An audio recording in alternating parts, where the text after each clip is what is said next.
Peace, family. You're now tuned into the Beat Conductors, where the DJs and the producers mix it down. I'm your MC, your host, your brother eLBetta. Checking in live from the Potomac, man. You know, it's a beautiful day out here. I'm just here chilling with the magnificent Kevin Peter Jones, drummer extraordinaire. Say hi to the people, Kevin. Hello. And right now you're checking out the BKTV Lounge Series. Like I said, we're going to sit down with Kevin Peter Jones, see what he's all about, you know what I mean, what he does. He's going to talk about some percussion and music and all that good stuff. And KPJ, why don't you let the people know, man, who is Kevin Peter Jones? Hello, I'm Kevin Peter Jones. I'm a drummer and a producer and a musician. I grew up in Chicago, Illinois. All right. And, you know, music right now is my passion. Right. And it's what I do, it's what I love to do. Beautiful. And I found my passion, and that's really an important aspect of, I think, being successful as a musician or in any field. So when I was younger, around 8 years old, I knew that I wanted to play music. Really? And, 8? That early, man? Yes. Wow. Yeah. So, and then approximately when I was 10 years old, my dad actually took me to a violin recital. Okay. And I actually wanted to start playing the violin. So, really? But my dad actually talked me out of it. My mom and dad are from London. Okay. And so we're the first generation here in the U.S. And so I got very interested in music early on. And like, did you just like, grow up around music? Like, was it played around you with your parents in the music, or you kind of gravitated to it on your own? Yeah. Well, my mom and dad used to listen to music all the time. I'd hear jazz records, Herbie Hancock, Barbra Streisand. Yeah, that's the good stuff, man. Classical music. Yeah. Gene Krupa. Wow. Orchestra. When Gene Krupa's a drummer who I actually met in Chicago. He's a famous drummer. I've met Buddy Rich. These are legendary. That's cool, man. drummers. So yeah, you met some marvelous people, man, as far as music is concerned. Exactly. So it was quite an honor to meet those two guys in Chicago. But I started, so I never actually played the violin. I was getting ready to do it, and my dad said, Kevin, I don't know, you should think about that. And then I got interested in drums. And how we did that was when I was with some friends. We were bored one summer, and we were trying to figure out what we're going to do for the summer. And then he said, let's start a band. All right. So I said, well, I'll play drums, you play guitar, and that was with the Van Dykes. The Van Dykes, that's the name of the band? Yeah, well, no, they were the other players. They were the other players? They were brothers, bass player and guitar player. Oh, okay, I got you. Yeah. All right. So we were in junior high at that time, elementary school, actually. Okay. And we started a band called the Red Devils. The Red Devils. we entered a talent show. How'd you come up with that name? I don't know. It was... That's just how it came about, huh? One of our parents thought it... The Red Devils. The Red Devils. Smoking hot. We played in a talent show. Right. And we didn't win, but we were the talk of the school. That's what it's about, yeah. Y'all the people's champs. So they made fun of us pretty much. Yeah. All the teachers liked us, but the kids were... All the kids were like, yo, what are y'all doing? So it was a kind of an embarrassing but fun experience during that time. Okay. Yeah. All right. So you started that young, man, just involved in music at the tender age of 8, and then just go into elementary school just playing. You've been playing ever since, man. Right. So that's where your passion is at, with that music. That's the passion, yeah. So I involved myself in music right away with the school, get involved in the schools and with the school band and the orchestra, and they had a jazz band. And the audition part of things, to be in a band at that level of elementary and junior high and high school, there would always be an audition involved. So as I went from elementary school to junior high, I'd have to audition for that band. I was in the summer band programs. Oh, okay. When I went to high school, my first year, they had an incredible jazz band at Elk Grove High School. Okay. The director was Mr. Douglas E. Peterson. He actually taught me so many great things about being on time. If you're 15 minutes early, you're 5 minutes late. We started at a certain time, downbeat is at this time. Right. And he really helped me understand about being not only a great musician, but being a great person and treating it as a business as well. Right. And he would say things like less is more, don't be so busy on the drums, or He was very strict, but wow, we went to the Oakland Jazz Festival with our jazz band. When I was a senior, I eventually made first chair in Really? all the bands, and marching band, symphonic band, and finally the jazz band. That was a huge honor. Wow. To pass that audition and become the drummer in my senior year, the top drummer. We had like 20 drummers in that school in the bands, and I was. You were the top? Yeah, I was the top one. I made Illinois State Jazz Band. Wow. So we went to this festival Yeah. of 110 jazz bands, and our band, we won the Best of Festival, Best of Sight Reading. I won All-State Drummer, All-State Soloist for Illinois. My family was out there when we performed, and it was just an amazing experience. That's cool, man. 4 years, great 4 years of that I'll never forget, you know. And That's cool, so man. that's really where I met some great musicians, Stan Kenton, where I went to Universal Studios, where I met Buddy Rich, Gene Krupa. For real? And it was just incredible, yeah. That's great, man. Yeah. So you the man then. you the man. Go ahead. Don't be bashful, man. Yeah. That's what she said, right? So, yeah. That's cool, man. Yo, so talk to me about Peisty, man. You have a relationship with them, right? Peisty cymbals, a great cymbal sound. Now, I was trying to create my signature sound, and I knew I was going into the studio to work on my record, Okay. which is my most recent release. Right. And I'm working with top musicians on the planet. Before I get to who's playing on the record, I wanted to establish my sound, right? And Okay. that has always been a question for me, to have my own signature sound. Yeah. I've tried Yeah. other cymbal companies, and the cymbal company that I recognize that's fit what I'm doing is the Peisty cymbals. Peisty cymbals. Yeah, and they're a great company, and they totally helped me out on doing this project, and they sent me Really? several cymbals, ride cymbals, crashes, and was so thankful for that. So you guys actually work together then? Oh, absolutely. I even that's cool. actually did a video for them. So you do have a Yeah. video for them? Oh, yeah. We should check that out, man. You should. So this is like a promo video that you did for Peisty? That's right. That's Yeah. cool, man. Yo, let's check that out, man. You're not tuning to BKTV. I'm your host, your MC, your brother eLBetta. I'm here chilling with KPJ. We're going to check out this Peisty video. Let's do it. BKTV, baby. Dynamics are very important. Cymbal dynamics, snare drum, that's a key component of being an excellent drummer. If this is the drum spectrum, half of it is learning how to play drums and the rudiments and rhythms and all that you need to learn. And the other half is having excellent equipment. Cymbal choice is absolutely key to a great sound. With drums and cymbals, you get what you pay for. There's cymbals that will last you 200 years if you take care of them. The Peisty Alpha series is an excellent series of cymbals, approaching the drums at different angles. That's what I do. There's a light touch type style on the cymbal. There's a harder, a more direct approach to approaching a cymbal or a drum. This is an ideal selection cymbal right here, Alpha. Check it out. Peisty cymbals, a first-class sound, dependability at fair prices. Welcome back. You're still tuning to the B Conductors with the DJs and the producers mixing down. This is the TV Lounge Series. I'm still here chilling with KPJ in the building. Yo, man, I was digging that hat, man. That red hat. Yeah, the red hat is definitely one of my signature. Yeah, Red Devils, points. right? The Red Devils. Yeah. The red hat, you know, Gotta trying to represent. keep the theme going. Exactly. So, That's what's up, man. Yeah, exactly. Yo, what was that? The role you were doing? Yeah, that was a single stroke roll. A single stroke And, roll. That was cool, man. That was pretty nice, man. You did it like so effortlessly, like it was so fluent. You know what I mean? The way you was, you know what I mean? The way you was rolling it out.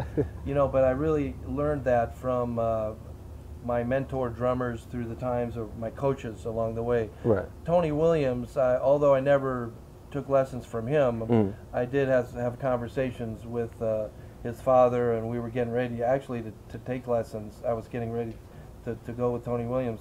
But Tony Williams is a fantastic drummer. He played with Miles Davis. He lived in Oakland, and I lived in Sacramento, California at the time.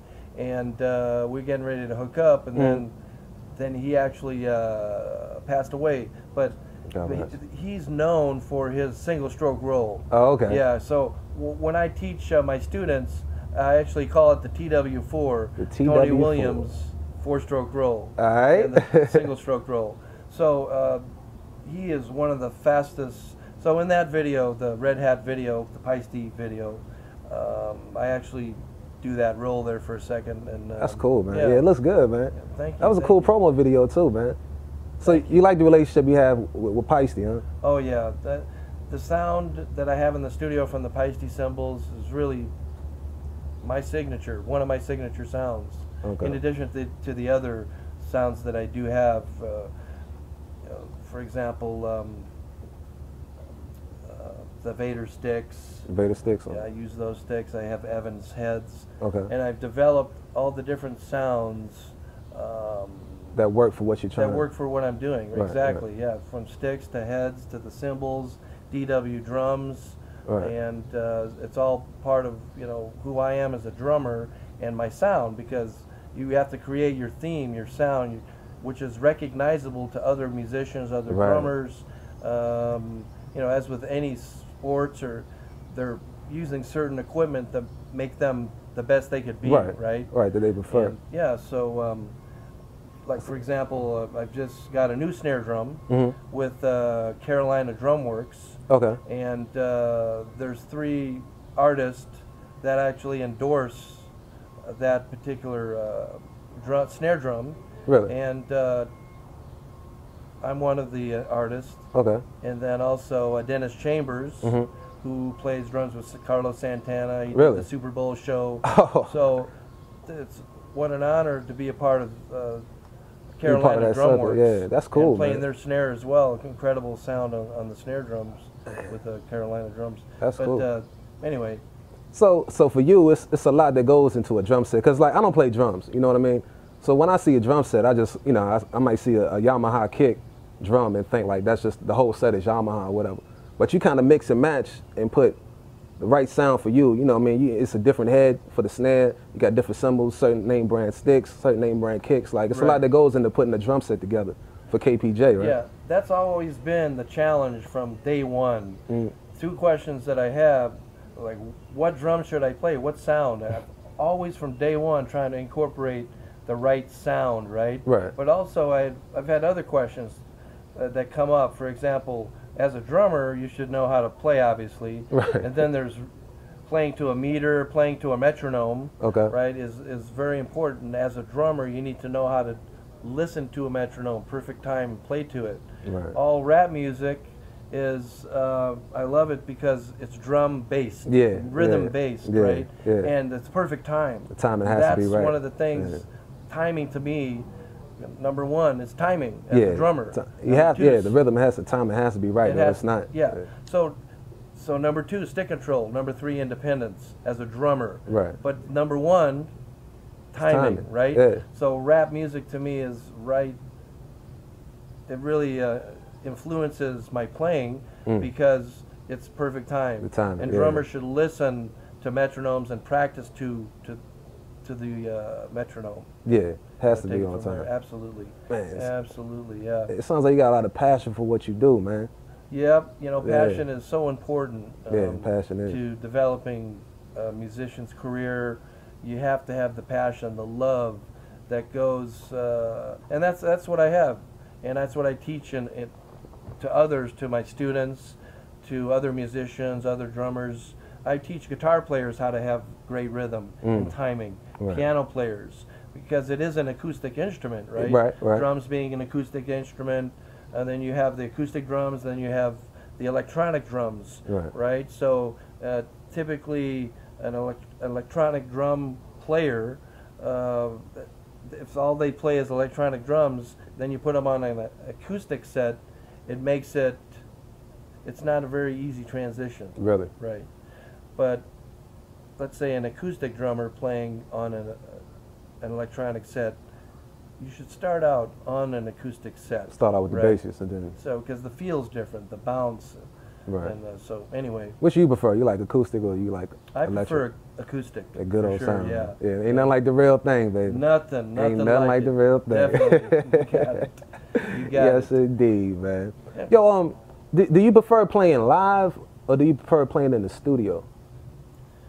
Great question.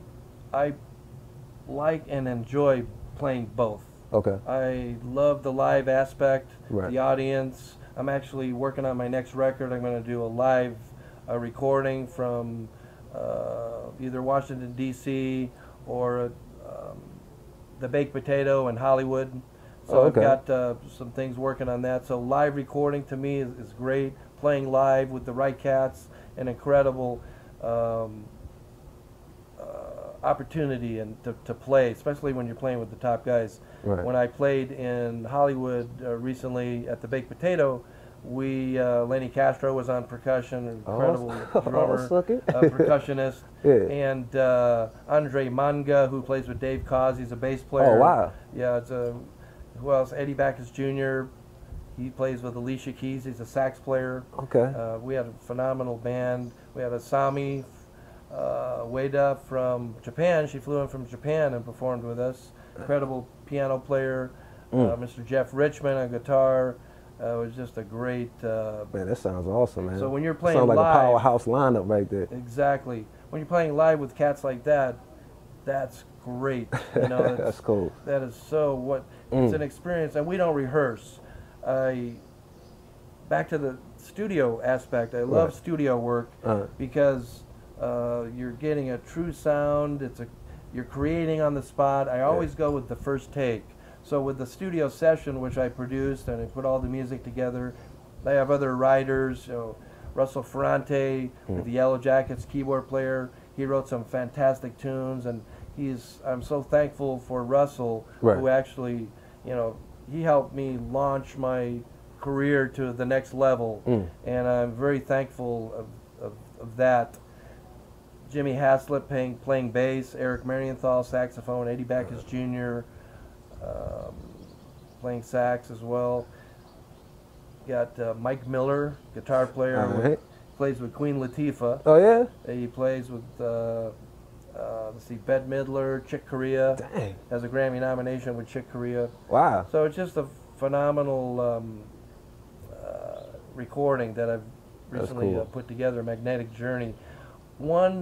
Speaking of the studio, we did record 2 of the songs in D.C. Oh, okay. Yeah, and that's at Marcus Johnson's studio. Phenomenal piano player, friend of mine. D&V, baby. That's right. When I first moved here, I was introduced to Marcus Johnson. Wow. And so Russell Ferrante with the Jackets flew in. Scott Ambush from Spyro Gyra playing bass. Eddie Backus Jr. who plays with Alicia Keys and formerly played with Pieces of a Dream. Okay. And he's performed with Stevie Wonder. And he's a great friend. These are all great friends of mine. And that's a cool circle to be in, man. Exactly. That's a cool circle to be in, man. I'm very blessed, you could say. Yeah, you are, man. That's beautiful that you acknowledge that, man. Oh, absolutely. Yeah, I think we got some of that raw footage on deck too, man. That's right. Yeah, from Madage, right? Madage, man. Let's go ahead and get into that real quick. There's some raw footage of KPJ playing with the crew. You know what I mean? The raw uncut. Here it is for y'all, BKTV.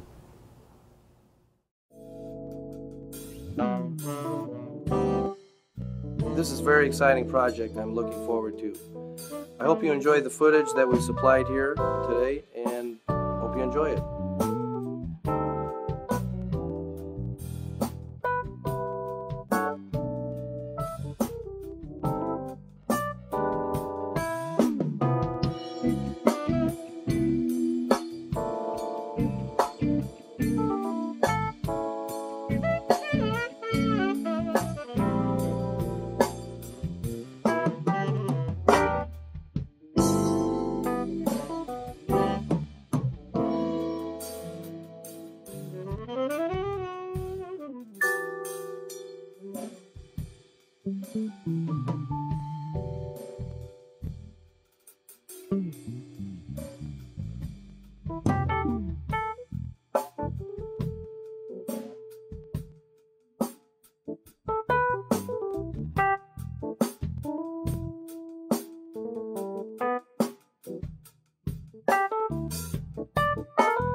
Welcome back. BKTV Lounge Series. Dig what I'm saying? Chilling with KPJ. Just came off the string from Madaje. Yeah, that was pretty cool, man. Oh, yeah. You got some powerful players in there, oh, man. Yeah. Yo, them dudes is... And you shot that in D.C.? Shot it in D.C., Marcus Johnson Studio. Man, yeah, our old backyard, man. Some good things going on in the city, man. Yeah, that job was awesome, man. So how did it feel like playing with those dudes, man? Oh, gee. Russell Fronte, what a great friend and also an incredible keyboard player. Okay. And he's with the Yellow Jackets. Yellow Jackets. That's how I became familiar with Russell Fronte, was, of course, listening back Sacramento when I first was introduced to the Yellow Jackets. Okay. The music, and when Ricky Lawson was playing with them, and Mark Russo, saxophone player who now plays with the Doobie Brothers. Actually, him and I have been talking about the possibility of recording together and things like that. But because of the Yellow Jackets and because of Russell Fronte, I've taken my music to the next level. So it's important that you meet and be influenced by music that you listen to. And I always knew in my heart that my record was gonna be with these type of players. Right. I always felt that my playing could go to another level, but it would only go to that level playing with great players. Right. And it's not that I thought, oh, I'm a great player, but I always knew that. And when you play with a band, it's important that the players, you get sucked up to their level. Like when you listen to Chick Corea and these great players, in my heart, I always wanted to play with those guys. Oh, right? okay. And now I'm playing with Russell Ferrante. Performed in the studio with Russell and Eric Marienthal, saxophone with Chick Corea, and now it's just... So you've actually had the opportunity to work with people who influenced you coming up. Exactly. That's great, like man. A dream come true. It true. is, man. Yeah, that's powerful, man. Yeah, and the thought, first it was a thought, and then I created that, just... You made it manifest, man. Yeah, but you still have to know how to play your instrument. You got to be good, right? And so, yeah, you have to be good. You have to practice. You have to listen. Paying attention is important. Like with the Yellow Jackets, listening and having an ear is so important in the music aspect, especially in jazz. It's a very tight community, close community of players, and there's so many musicians, and it's just the top, I think, 10% that can really play. Right? And I always knew that I want to play with those guys. You know?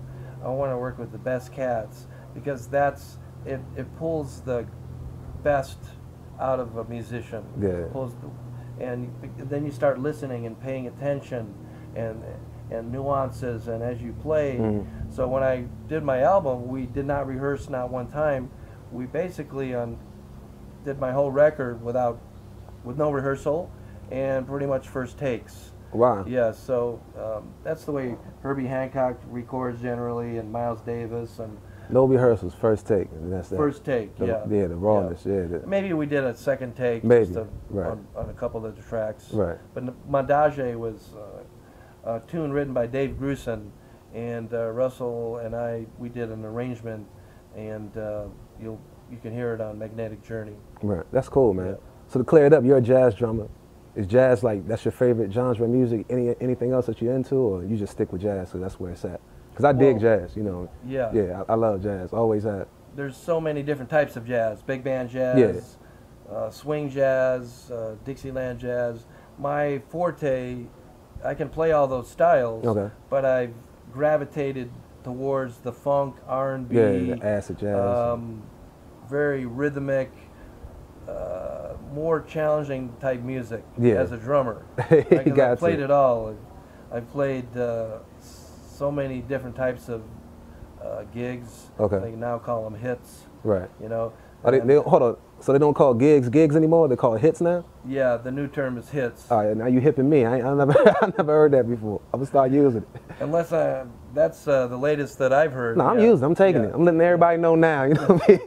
KPJ is hipping me. It's hits now. We don't call it gigs no more. Right. That's old school, but we love old school, of course. Hey, you know. hey, gotta love the foundation. Exactly. Yeah. So with my passion of drums and music, I found that passion. I'm working on my next record. Okay. And Magnetic Journey is well thought out album, CD, which, and I'm playing with the top cats on the planet. I'm so thankful. Magnetic Journey. That's out now, right?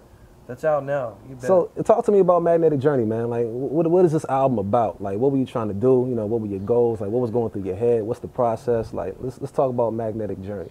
Right. So I knew that I wanted to have a great sound on my record.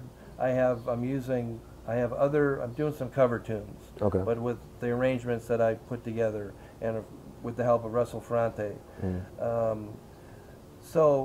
And then also I have Mike Miller wrote a tune for the album. So did Russell Ferrante. Okay. And I have Dave Grusin. He wrote a tune, Madage, but it's a tune that's been done a couple of times. Okay. And so I did my arrangement. It's a slower version, but everybody, they like it. So that's what was in the video. Madage.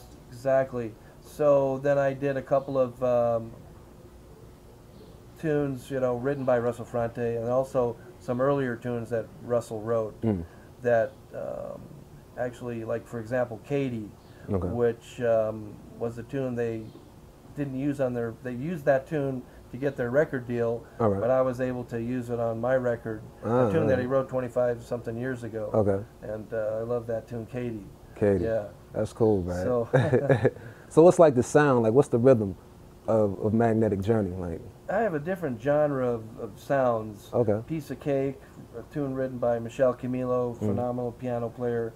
It's a kind of a Latin vibe to it. Like Latin jazz. And exactly. So I love Latin jazz. There's a little rock tune like an Eric Clapton vibe to it. Okay. Yeah. So you're naming all the right people, man. Exactly. Madage. We have Dave Grusin, songwriter.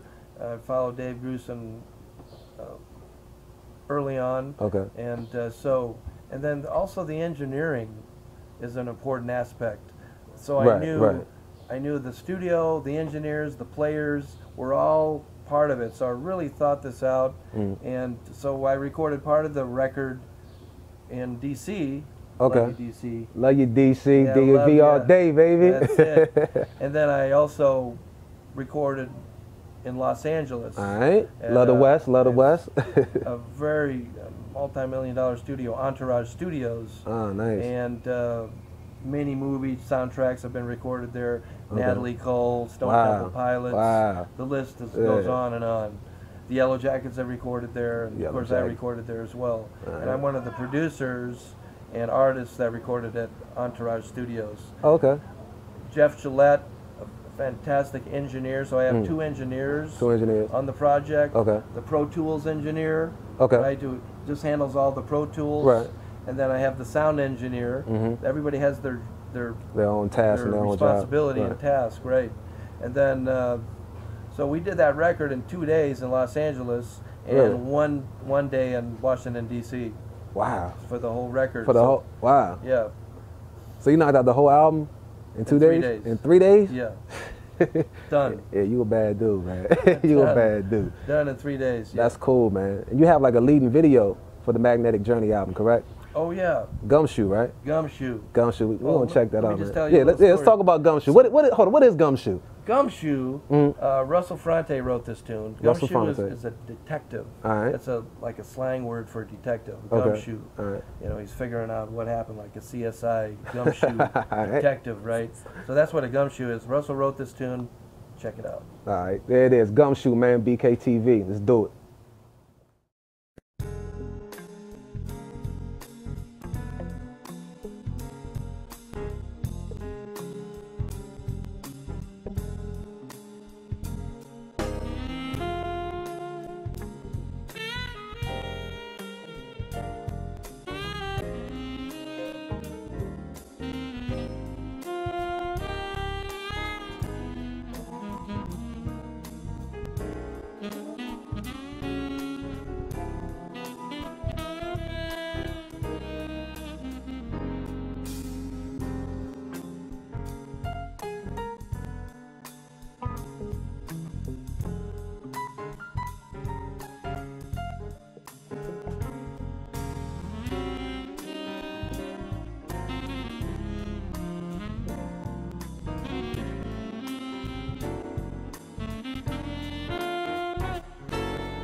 Welcome back. This is BKTV. Yo, you just checked out the Gumshoe video, man. My man KPJ. That was a real jazzy track, man. I was digging that joke, man. Thank you. That joke was real, yeah. It was real funky. You know, it wasn't, you know what I mean? It was smooth, but it wasn't too smooth. You know what I mean? It was just, it's just jazzy, man. It seemed like the cats that was in the video, they real cool too, man. Oh, yeah. They're great friends of mine. Sheikh Ndoye from Senegal, West Africa. He's the bass player. Okay. That bass in that video is a $10,000 handmade bass. Wow. From one tree. From one tree? And so it's he's yeah, doing he's great. serious. He's serious about his craft.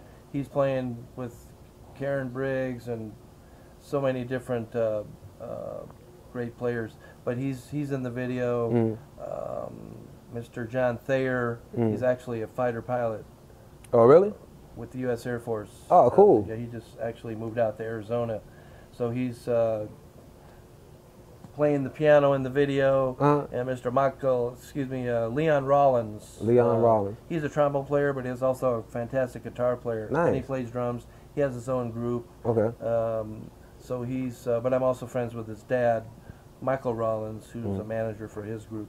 But, and then we have Mr. Eddie Backus Jr., sax player. He's on the video. Wow. And I want to make sure I don't forget anybody.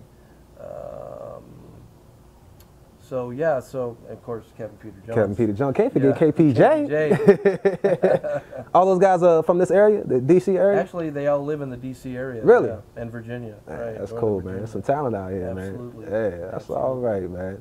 Yeah. So, KPJ, man, tell me what's one of the most exciting things that's happened, you know what I mean, in your journey playing, man? Yeah, it revolves around my time starting in Sacramento and Los Angeles when I lived in California. Okay. Where I met the Yellow Jackets and worked. Will Kennedy actually helped me out in teaching me some phenomenal basics of drumming and rudiments and timing and the importance. I always had a question about does the bass player, or actually does the drummer follow the bass player? Right. Or does the band follow the drummer? It's always been something that I've been trying to answer along the way. Okay. Like, how does that work? Right. And what I came up with is that, and Russell Ferrante, he said this, a band is only as good as the drummer. Yeah. Right? And so you got to have a great drummer in a band for it to be right. Yeah, I always assume that percussion, you know what I mean, always has to take the forefront when it comes to any type of music. Because you got to have the beat, man. Without the beat, you ain't got no boogie. Then you want a solid beat, right? Yeah. So a beat that's not rushing or slowing down. Where with learning how to play to a metronome, you're going to be right on time. Right. But it's, as Russell and what I say is, it's everyone's responsibility in the band to have good timing. So whether you're a guitar player, rapper, drummer, it all has to do with timing, and it's the responsibility of the whole band to play on time, on track, right? Has to be absolutely. Proper sequence, right? That's right. Yeah. So KPJ, man, I need you to tell me, man, what's the craziest thing that's happened, you know what I mean, on the road? What's one of them crazy road stories, or, you know, studio on the road, like whatever, like, tell me something wild, man. Yeah, well, whether I've been playing with many different artists and doing all kinds of different recordings, been backstage with B.B. King, backstage with Gwen Stefani at Anaheim Stadium, cool. 20,000 people out there, went up to the VIP room, and that was great. I've been in Vegas with a bunch of my friends. There was actually, this is an incredible story. So we're in the Hard Rock Cafe, and they got the slot machines, right? But they had platforms on the slot machines and drum sets. There were about 15 drum sets placed out there, and they put the drum sets there, Stone Temple Pilots drum set, and just a whole list of, they were famous drum sets, right? Oh, okay, so they drum sets from the bands. From the bands, and I had walked in, and then they had the drumsticks on the drum sets. So I got up and crawled up on one of the platforms, sat on the top of the slot machine? On top of the slot machine, right to the drums, grabbed the sticks, and I started wailing on the drums right in front of everybody. All the security guards are looking at me. Did they bum rush you? Then all of a sudden, they're running towards that sound of the drums, Right. and they wanted me to, but then they stopped and they listened for a while. Oh yeah. And they said they wanted me to get off. I finally got off the drums, but it was quite an experience. So hold on. They let you finish? They let me. Well, I saw They them let you and stop. then I got off. Okay. Stepped off the drums, but that was quite an experience for everyone. I had about 20 of my friends with me, and they were saying, "Oh, please, he's a nice guy." So they let me go. Did you have a crowd? Like were people There around? was a crowd. They were watching you play? Oh yeah. They was jamming too. Oh like, yeah. Did you get Right. an ovation when you came down? Oh yeah. They clapped for it you? was a very good experience. I wish I had that on video. That's cool, man. That'd be That's good. probably why they didn't tackle you off the drums, because you're that good. My time with, I did a season with Georgetown University. I played at Constitution Hall with Dave Brubeck and the symphony for Georgetown, and that was a great experience. I met and went backstage with Dave Brubeck, and he actually wrote on a piece of paper, "Kevin, you were right on, man." I mean, that's he's cool, a legend. That's notable right there. And so we're very. I was very happy to meet that guy. That's cool, man. So the list is long. That sounds like a very memorable moment right there, Absolutely. man. Yeah, is that one of your fondest memorable moments? You know, good or bad? Yeah, meeting Buddy Rich. Buddy Rich. Meeting really? Gene Krupa. Wow. And you don't really realize at the time who these guys are. I knew they were great drummers. Right. I wish I would have got a picture with them. Fortunately, my dad, when he met Herbie Hancock in Chicago at Mr. Kelly's, he got a signature signed by Herbie Hancock to me when I was only like 14, 15 years old. That's cool, and, man.